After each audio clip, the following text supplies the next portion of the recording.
all the studies that have been done over the past 15 years have shown that people aren't good at identifications. There's three phases of memory. There's the phase where you're acquiring information, there's the phase where you're storing information, and there's the phase where you're retrieving that information. And everything that happens to you during that process will affect the quality of that memory. In a lot of cases, we see people who didn't really have good focus at the time of the crime, or they were drinking, or there was distance, poor lighting, all kinds of factors that will factor in whether they even got a good picture of the defendant in their mind. Then you have the period of time that goes by. There's a lot of things that can distort that memory, talking to other people, having things suggested to you. And then the process of the police extrapolating that memory, we see all kinds of problems. I believe the biggest problem is when the identification procedure isn't double-blind, meaning that the police officer who's trying to assist the witness in doing an identification, if that officer knows who the suspect is, they will often give away who that is in the process. And sometimes they do the process really well, but at the end of it, if the person picks the suspect, the officer will give some confirmation that now in the witness's mind, at first they're 15% sure that's the right person, but when the officer says, good, we got him, good job, now it goes to 100%. And when they come into court, they're definitive in front of the jury, that's the person who did it. We know that in cases where weapons are involved, that the witness is going to focus on the weapon, not the suspect's face. And we know that later on, though, it can be suggested to him who that person is. So there's a lot of problems with identification, and I think it's important for people in our movement to educate the public on these problems so they don't give so much weight to it in court. And they think, you know, we need to get some more evidence besides this identification. It's not enough to convict. Yet I've walked 3 people out of prison who were convicted solely on single witness identifications. And it's just not enough. So once a person is shown the photo array and they select the photo out of the lineup, and it is the person that the police suspected, and sort of even if they channeled that and made the selection happen, then it's just, I think, out with the vengeance, and then the tunnel vision takes place, and you know, that's the other thing too that I think a lot of the public doesn't really think about is it's relatively easy to build a case around somebody. I mean, you have people that have been convicted when they've got 20 alibi witnesses. There was that, oh, he was at church. And you've got all the pastor parading in and saying it. I mean, once you're in the crosshairs of the law enforcement, if they believe that you committed this crime or for what other reason they want to convict you of something, it's really, really, really impossible to escape those clutches. And so if you have that eyewitness identification, especially if it's a victim, that just is sort of the nail in the coffin. And most people also, you know, on a jury, for example, believe that if this person is getting up there and they're swearing on a Bible and they're going to tell the whole truth and they're pointing the finger at that man and saying that he did that and they saw it with their own eyes, I'm going to believe it. And the jurors don't hear the other side of it, and you know, the fallibility of human memory and the suggestibility of identifications and all the science that actually supports that it's very likely that that's wrong. They don't hear that. They just have this common sense gut feeling that if I saw someone commit a crime, I would remember it and I would know it. And that's what that witness is saying. Or that poor woman, that victim, how could you not know the face that raped you? And they hear it and they believe it. And you know, it's something that's really, really impossible to overcome. And one story that stands out to me that I've always remembered since the first time I heard it was Jennifer Thompson, who was the victim in the Ronald Cotton case. She said that, I heard her speak once and it was just amazing, and she said that, you know, even though all these years have passed and Ronald has been exonerated of that crime and they are friends and they travel together and have written a book together, that when she goes back to that night of her rape and she thinks of the man who raped her, the face that she sees is Ronald's face. And it just shows you, I mean, this is a woman who, you know, completely knows that Ronald Cotton did not commit that crime, but the memory that we have is so easily affected by what happens after this traumatic event has occurred. And so the fact that she says that that's what she still sees in her head, I think, is really all we need to know. I mean, she said, and with such certainty, you know, I mean, that's the face she sees. So, with photo lineups and just, you know, eyewitness live lineups, photo lineups, everything. But I think one thing that a lot of people don't necessarily really think of and realize, and is probably, if not the most significant factor in a suggestive lineup, is the knowledge on the part of the person who's giving the lineup to the eyewitness or the victim. So what I mean by that is you have a detective who's working the case or is involved in the case or knows who the suspects are, or the suspect is, and that person is in charge of showing these photographs to a witness and asking them to identify someone. And there's, you know, just human nature is that you give away subliminal little clues and, you know, little messages that you don't necessarily even know that you're doing. And it's, I would say, in the vast majority of the time, it's unintentional, but that the person that's showing these photographs to someone or displaying people in person as a lineup, you know, they're giving away these sort of little subliminal subconscious clues as to who they think is the person who did it. So for example, there have been cases where a witness will look at some photographs and they'll say, you know, I'm not really sure. Maybe their fingers sort of lingering over something. And the detective knows that the photograph that's in position 4 is their suspect. And he'll say, well, take a closer look. Take a look at the bottom line. Like, what is, you know, and sort of like gear them into that space and try to, you know, direct them into picking that person. It's really good to focus on the end and what happens after. And I guess I'm going to do the flip side and focus on the beginning, because I think a lot of what I've been seeing as a theme is a confirmation bias by the investigators. So they think they have their person, so everything miraculously points to that person. And we actually had our keynote speaker was a cognitive neuroscientist, and he was basically saying that, you know, it's really easy to get confirmation bias, and even with your own investigators and with other people on the investigation team, with witnesses, it's very easy for an investigator, even if they're not meaning to very subconsciously suggest who they think it is and try to get that answer, even if they're not meaning to. And so I guess a better education on how to, like, for example, witness lineups, you know, show them one by one, and, you know, not do this little photo array. Just little things like that might just slow down this confirmation bias that they think they have their person, so they're not going to look at anybody else. So I think that could slightly, you know, start to make a difference. In other instances, a person is shown a deck of photographs and the same person's photo may repeat a number of times. Or they could be shown a mug book. So what a mug book is what police departments keep. It's like literally like a big binder that has just mug shots, just filled with mug shots. And so that's where they go, and someone gives a description of an attacker, then they can sort of narrow down in their mug books and show those pictures. But if you've had someone who'd been arrested a number of times, their mugshot is likely to be in the mug books multiple times.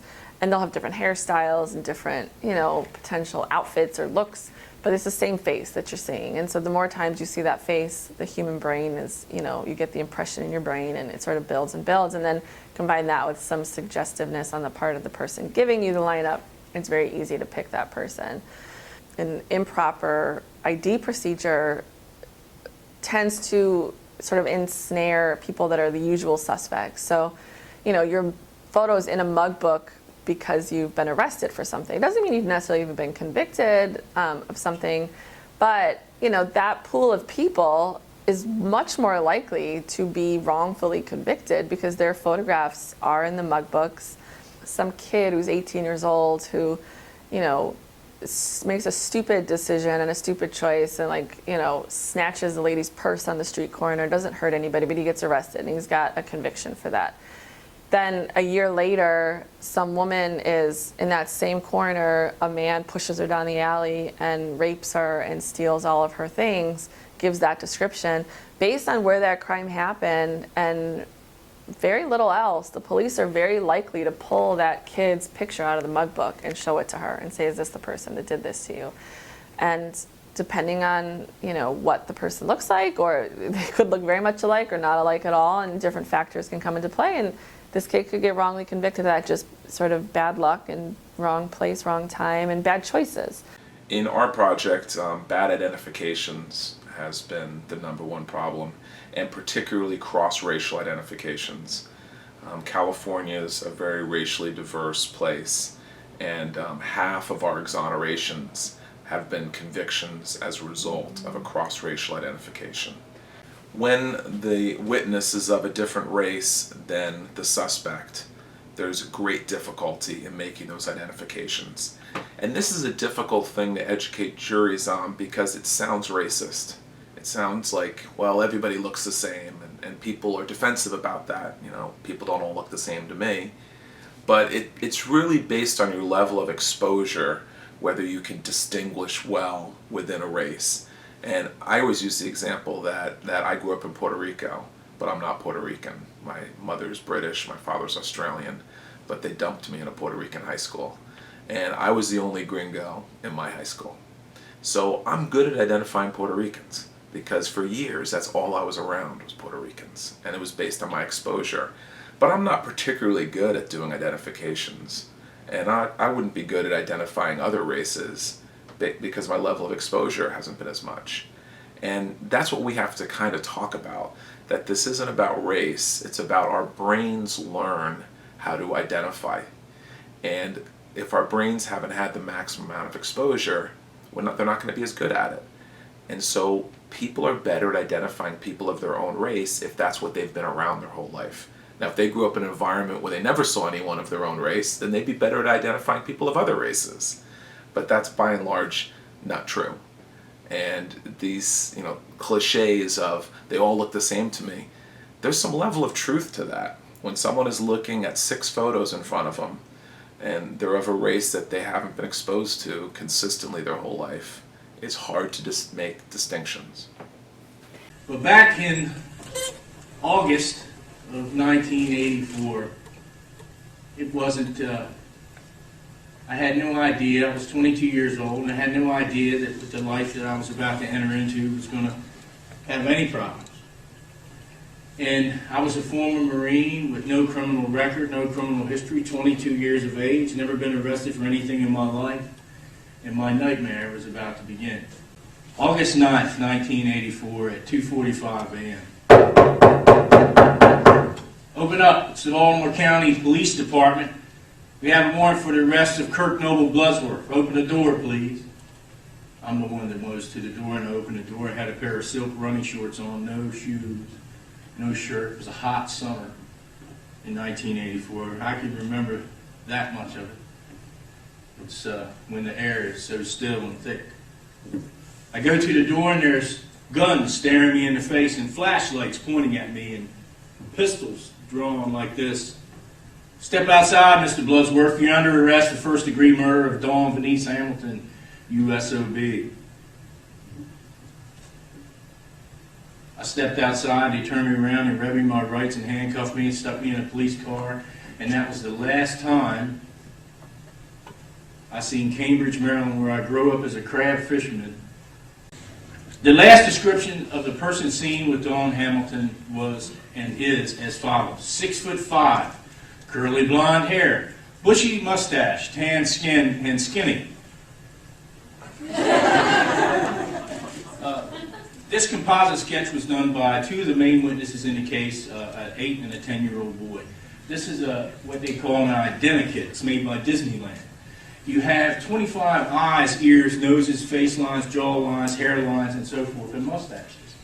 The 2 little boys, the littlest of the 2 boys, could not do the composite, but the older one had got this far, and he said the hair wasn't quite right. Well, both of them agreed, and they were joined together to agree with this composite, by the way, which is a no-no. And he said the mustache was wrong. He said the mustache dripped over like this and went down past his, and the police officer said, well, that's a Fu Manchu. The boy's 10. He doesn't know what a Fu Manchu is. When he said he didn't know what a Fu Manchu was. But the police officer never put that on the photograph. In 1984, my hair was red. The next picture, Bill, please. That's what I look like. Red hair, sideburns, red mustache, as you can see. And that's the day I was taken out of the Raymond hearing, the day I was arrested, that morning that I described to you. And I was one upset man. I told everyone and anyone that ever wanted to listen to me for more than 5 minutes that I was an innocent man. I reached to write my correspondence that way, respectively submitted Kirk Noble Bloodsworth, A period, I period, M period, an innocent man. My trial lasted about 2 weeks. I had 5 identification witnesses positively identified me as the last person seen with Dawn Hamilton. And I told them I was an innocent man. One person ran after the other. My lawyer was a public defender that was, or he was a private lawyer, was hired by the public defender's office to represent me. And we already know a pretty good idea of how he could get in and out of the courthouse. But that was my life. I didn't know what to do. My father, we didn't have a lot of money. I had none. My dad put up every dime he had to try to save my life. One witness after another came forth. And when they did the composite sketch, they held a lineup too. And so they found me and they hold this lineup. They arrested me on a Thursday, so they hold this lineup that's going to be prepared on that following Monday.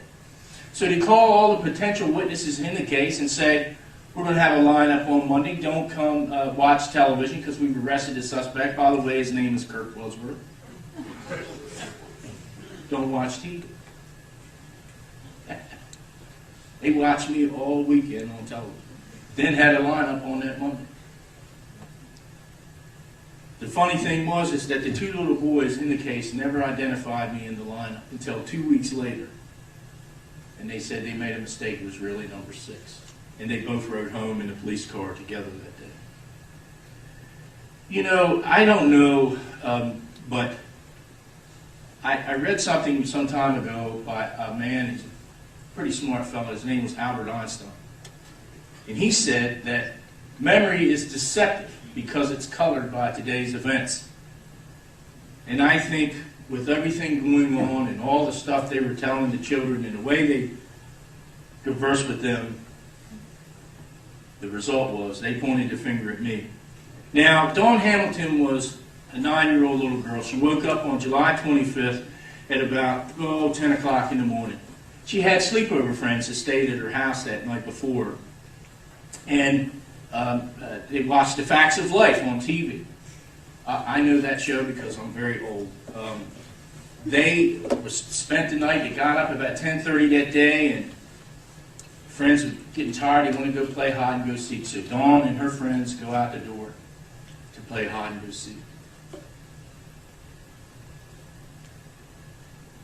About a half an hour later, her friends came back up to the house and said, her aunt that was watching her that day said, "Where's Dawn?" And her friend said she didn't come out of the woods. Well, that really incensed the aunt and the guardian that was watching her that day.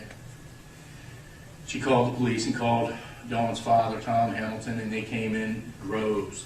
The entire Baltimore County Police Department was mobilized by 12 o'clock looking for this child. But she wouldn't be able to be found alive. She'd come across 2 little boys fishing who said she had asked them if they would help her find her friends, and they declined. They had just caught this turtle. They were next to this pond area, and they just caught this turtle, and they were more interested in that thing than they were helping Dawn's. But somebody spoke up.